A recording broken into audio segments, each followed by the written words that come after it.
Tuh, wih, yuk tengok mah. Di atap itu mah. Iya. Innalillahi wa inna ilaihi raji'un. Ya Allah, lindungilah. Ya Allah. Angin puting beliung melanda wilayah 3 desa di Kecamatan Kayu Aro, Kabupaten Kerinci Jambi. Ya Allah. Astagfirullahaladzim. Atap rumah dan sejumlah benda lain berterbangan di udara akibat terjangan angin kencang. Ya Allah, ya Rabbi. Peristiwa ini terjadi saat hujan turun di wilayah Kayu Aro dan sekitarnya. Lokasi terparah terjadi di Desa Kersik Tuo, Batang Sangir, dan Desa Sagir. Ya Allah. Ya, Ratusan bangunan rumah rusak parah, bahkan lapak pedagang di pasar tradisional Kersik Tuo porak-poranda karena terjangan angin kencang.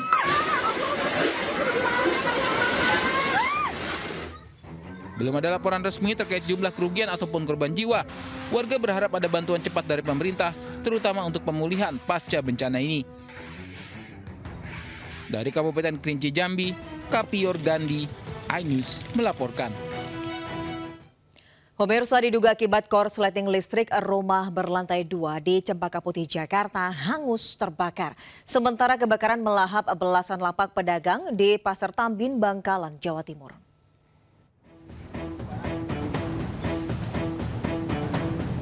Kobaran api dengan cepat membesar menghanguskan rumah 2 lantai di Gang Cendana, Cempaka Putih, Jakarta Pusat. Sejumlah warga berupaya memadamkan api dengan alat seadanya agar kebakaran tidak semakin meluas. Api diketahui pertama kali muncul dari atap rumah.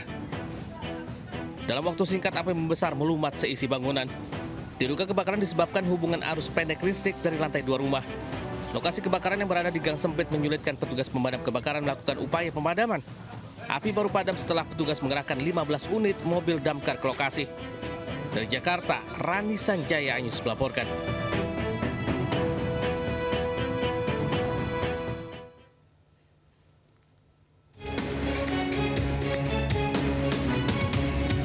Kobaran api melahap habis belasan lapak pedagang dan 2 kios sembako di Pasar Tambin, Kecamatan Teraga, Bangkalan, Jawa Timur. Banyaknya bangunan semi permanen membuat api kian membesar. Warga dan para pedagang yang panik berjibaku memadamkan api dengan peralatan seadanya. Api diduga berasal dari aktivitas pembakaran sampah di area pasar. Sampah banyak ternyata di belakang itu. Cuman pihak pasar, pengelola pasar itu sudah berpesan jangan dibakar dulu gitu. Artinya sampah akan diangkut secara bertahap. Namun demikian di lapangan ada orang yang tidak sengaja membakar sampah. Akibat kebakaran, pemilik toko sembako mengalami kerugian puluhan juta rupiah. Dari Bangkalan, Madura, Jawa Timur, Taufik Syahrawi, iNews melaporkan. 20 orang terjebak dalam lift di Rumah Sakit Umum Tarakan, Jakarta Pusat. Lambannya upaya evakuasi membuat kondisi pengunjung yang kebanyakan emak-emak dan lansia mengalami sesak nafas dan menangis ketakutan.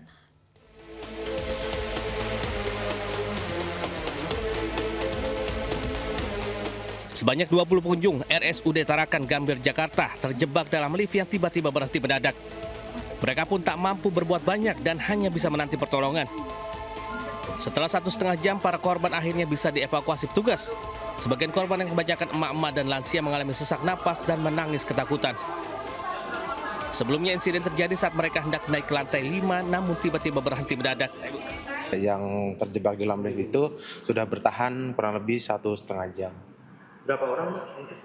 Informasi awal kita mendapatkan informasi itu 22 orang. Tapi setelah kita cross check dan didata di TKP itu ada 20 orang.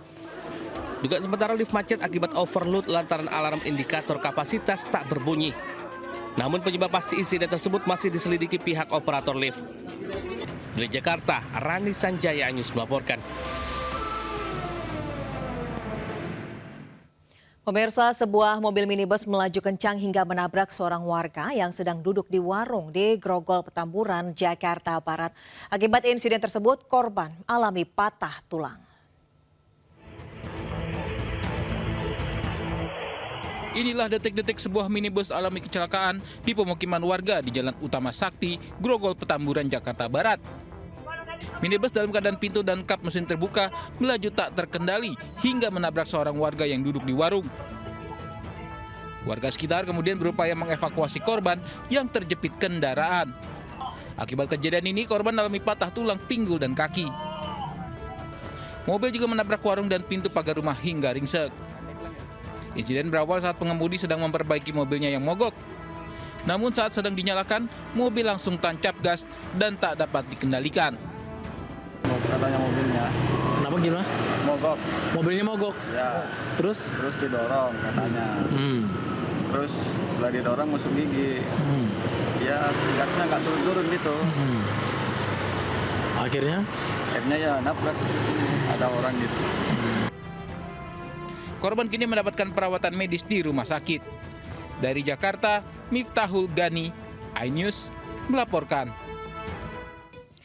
Pelaku pembunuhan siswi SMA yang juga anggota Paskibraka akhirnya ditangkap polisi. Pelaku ternyata merupakan tetangga korban.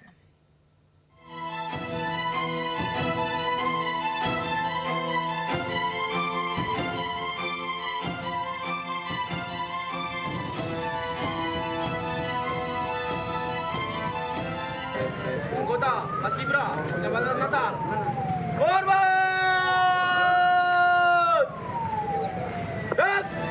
Suasana haru mengiringi kepergian Diva Febriani, pelajar SMA yang tewas dibunuh oleh tetangganya sendiri. Gadis berusia 15 tahun ini dimakamkan di TPU Desa Sikarakara 4, Mandailing, Natal, Sumatera Utara. Teman-teman korban dari SMA Negeri 1 Natal turut mengantar Diva ke pemakaman. Diva Febriani tewas mengenaskan dibunuh oleh seorang pria. Usai membunuh, pelaku mengubur jasad korban di dalam lubang bekas galian di area perkebunan sawit. Sementara itu, polisi telah menangkap pelaku pembunuh Diva. Warga yang geram berusaha menghakimi pelaku namun dihalangi polisi. Pelaku diduga ingin menguasai ponsel dan sepeda motor milik korban. Namun pelaku juga diduga memperkosa korban. Saat ini pelaku masih dalam pemeriksaan oleh polisi untuk mengungkap motif pembunuh korban. Korban Diva sebelumnya dilaporkan hilang selama 2 hari oleh keluarganya usai mengikuti latihan anggota Paskibraka untuk persiapan peringatan HUT RI. Setelah dilakukan pencarian, jasad korban akhirnya ditemukan oleh pegawai kebun terkubur dalam sebuah lubang. Dari Mandailing, Natal, Sumatera Utara, Ahmad Hussein Lubis, iNews melaporkan. Ya, sementara itu video penganiayaan pelajar SMK viral di media sosial. Mirisnya, korban dianiaya secara brutal oleh temannya disaksikan pelajar lain.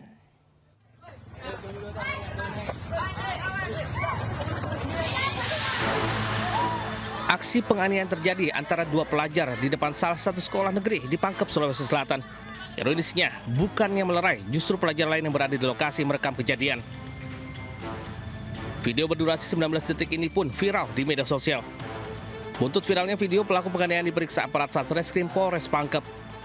Diketahui aksi penganiayaan ini dipicu hanya gegara senggolan saat keduanya berpapasan di dalam sekolah. Akibat peristiwa, korban mengalami luka memar di bagian pelipis. Polisi akan melibatkan Bapas dalam penanganan perkara dan meminta keterangan dari pihak sekolah sebagai saksi. Dari Kabupaten Pangkep, Sulawesi Selatan, Udin Syahrudin, iNews melaporkan.